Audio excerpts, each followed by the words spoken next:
ভেজা বিড়ালের নতুন আরেকটি পর্বে সকলকে স্বাগতম জানাচ্ছি। আপনারা জানেন এই সিরিজে আমরা মূলত যেটা করি, পপুলার যারা ইউটিউবার রয়েছে তাদের যে স্টুডিও লুক সেটাকে আমরা মিমিক করার ট্রাই করি। আমরা ফুললি তাকে একদম কপি না করে আমাদের যে টেস্ট রয়েছে সেটাকে সেখানে একটু ব্লেন্ড করার ট্রাই করি। তো আজকের যে পর্ব রয়েছে সেখানে আমরা রাতুল ওসমান যে ইউটিউব চ্যানেল রয়েছে সেখানে রাতুল ভাইয়ের যে লুকটা আছে সেটা কপি করার ট্রাই করব।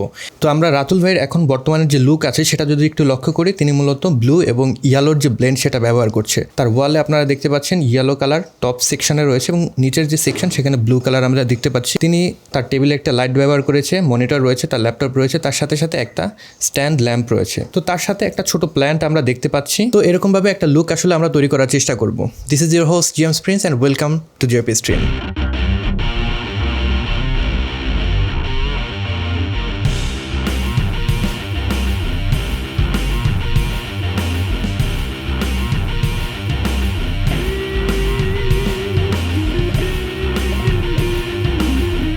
তো আপনারা যেমনটি দেখছেন এখানে কিন্তু আমরা অলরেডি রাতুল ওসমানের যে ইউটিউব চ্যানেল রয়েছে সেরকম একটা লুক অ্যাচিভ করেছি। সেটআপটা কিন্তু বেশ কমপ্লেক্স ছিল, আমি একটু আপনাদের কাছে সেটা ব্রেকডাউন করি। এখানে মূলত আমি কি লাইট হিসেবে একটা লাইট ব্যবহার করেছি এবং সেখানে আমি একটা গ্রিড ব্যবহার করেছি যাতে করে এই কি লাইট থেকে যে লাইটিংটা আসছে সেটা যাতে স্পিল না করে আমার ব্যাকগ্রাউন্ডে চলে না যায়। সেকেন্ডলি আপনারা ব্যাকগ্রাউন্ডে দুইটা লাইট দেখতে পাবেন, একটা হলো আমাদের উপরের দিকে ইয়েলোইশ একটা টিন্ট রয়েছে এবং নিচের দিকে ব্লুইশ একটা টিন্ট রয়েছে। তো ইয়েলো টিন্টের জন্য আমি একটা লাইট আমার যে সিলিং রয়েছে সেখানে আসলে আমি থ্রো করেছি এবং সেই সিলিং থেকে রিফ্লেক্ট হয়ে আমার উপরের সাইডে যে আপনারা ইয়েলো টিন্ট দেখছেন সেটা আসলে চলে আসছে এবং নিচের দিকে যে ব্লু টিন্ট সেটা আমরা ঠিক টেবিলের পিছনের দিকে একটা এলইডি স্ট্রিপ বসিয়ে দিয়েছি যাতে করে সেখান থেকে ব্লু কালার যে লাইটিং আছে সেটা আমরা দেখতে পাই। রাতুল ভাইয়ের মতোই আমরা একটা মনিটর পিছনে রেখে দিয়েছি এবং সেটাকে পাওয়ার দিচ্ছে এখানে থাকা একটা ম্যাকবুক প্রো। তো এখানে মনিটরটা আমরা একটু ছোট সাইজের রেখেছি কারণ রাতুল ভাই যেটা ব্যবহার করে সেটা মূলত 32 ইঞ্চের আই বিলিভ, বাট আমরা এখানে 22 ইঞ্চের একটা মনিটর ব্যবহার করেছি। সো আপনারা বুঝতেই পারছেন আপনাদের কাছে থাকা অ্যাভেলেবেল জিনিসগুলো দিয়ে কিন্তু এটা আপনারা অ্যাচিভ করতে পারবেন। তো কি লাইট থেকে যখন লাইটটা আমার ফেসে আসছে সেটা কিন্তু এই সাইডটা অনেক বেশি ডার্ক ছিল, যার কারণে আমি এখানে একটা রিফ্লেক্টর ব্যবহার করেছি। কি লাইটের যে লাইট সেটা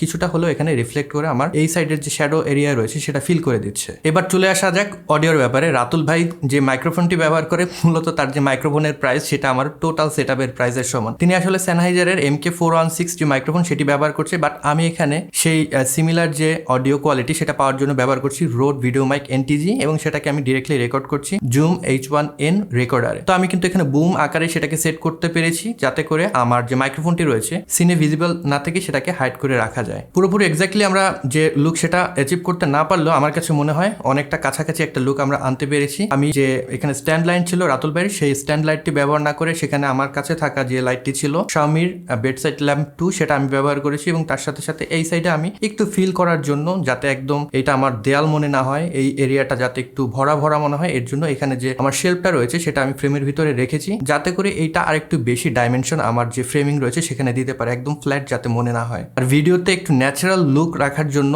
আমি এখানে একটা প্ল্যান্ট ব্যবহার করেছি, রাতুল ভাইও যেটা ব্যবহার করেছি সেরকম একটা প্ল্যান্ট আমি ব্যবহার করেছি। জাস্ট আমাদের টেবিলের পেছনে সেটা দিয়ে দিয়েছি, ফ্রেমের কিছুটা অংশে একটা প্ল্যান্ট এখন কিন্তু আমরা ভিজিবল দেখতে পাচ্ছি, এতে করে আমাদের যে ফ্রেমিংটা সেটা আরেকটু বেশি ন্যাচারাল মনে হচ্ছে। সর্বশেষ রাতুল ভাইয়ের মতোই আমি ওয়ালে কিন্তু দুইটা ফ্রেম লাগিয়েছি। এই ফ্রেম দুটো আপনারা সবসময় আমার ভিডিওতে দেখেন। তো ফ্রেম লাগানোর যে উদ্দেশ্য সেটা হলো আমরা যখন ওয়ালে একদম ফাঁকা ওয়ালে কোনো ভিডিও করি ব্যাকগ্রাউন্ডে সেটা থাকে, সেটা দেখতে একদম ফ্ল্যাট মনে হয়। সেই ফ্ল্যাট লুকটা আপনারা যদি চান এরকম ফ্রেম লাগিয়ে কিংবা আপনারা শেলফ রেখে কিংবা কোনো প্ল্যান্ট রেখে সেই ফ্ল্যাট লুকে একটু আপনারা ভরা ভাব নিয়ে আসতে পারেন, এতে করে যে লুক আপনারা পাবেন সেটা অনেক বেশি ন্যাচারাল মনে হবে, অনেক বেশি আই ক্যাচি মনে হবে। আর সিমিলার লুক যদি আপনারা পেতে চান সেক্ষেত্রে যে জিনিসটা করতে হবে, আপনারা যে লেন্স ব্যবহার করছেন সেটার ফোকাল লেন্থ আমি এখানে ব্যবহার করেছি 30mm একটা লেন্স এবং সেটার অ্যাপারচার রয়েছে 1.4। তো আমি 1.4 শুট করছি এবং আমার থেকে ক্যামেরার যে ডিস্টেন্স সেটা মোটামুটি 4 ফিটের মতো রয়েছে এবং আমার পিছনে সিমিলার 4 ফিটের মতন একটা ডিস্টেন্স রয়েছে। এর কারণে আপনারা ব্যাকগ্রাউন্ডে একটা ব্লার এফেক্ট সেটা কিন্তু পাচ্ছেন। সো আপনারা যদি নর্মাল কিট লেন্স দিয়ে এই লুকটা আনতে চান সেক্ষেত্রে আপনাদের ব্যাকগ্রাউন্ডে হয়তো এতটা আপনারা ব্লার এফেক্ট পাবেন না। তো আমি সাজেস্ট করবো আপনারা কোনো প্রাইম লেন্স ব্যবহার করেন যেটার অ্যাপারচার আপনি 1.4 কিংবা 1.8 রেখে শুট করতে পারবেন। আর আমি ক্যামেরা ব্যবহার করছি সনির A6000। তো এই তো আমাদের কাছে থাকে অ্যাভেলেবেল জিনিসগুলো আমরা কাজে লাগিয়ে কিন্তু এরকম একটা সেটআপ আমরা তৈরি করে ফেলতে পারবো, এরকম একটা লুক আমরা পেয়ে ফেলতে পারবো। খুব এক্সপেন্সিভ জিনিস কিন্তু আমার দরকার নেই। আপনারা চাইলে কি লাইটের এই জায়গায় আপনারা কোনো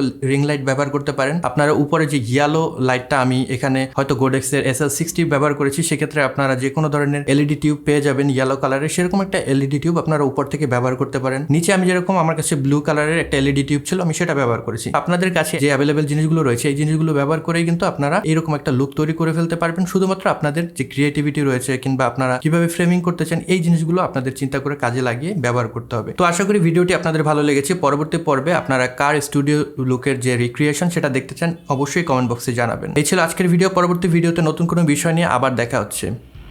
গুড বাই।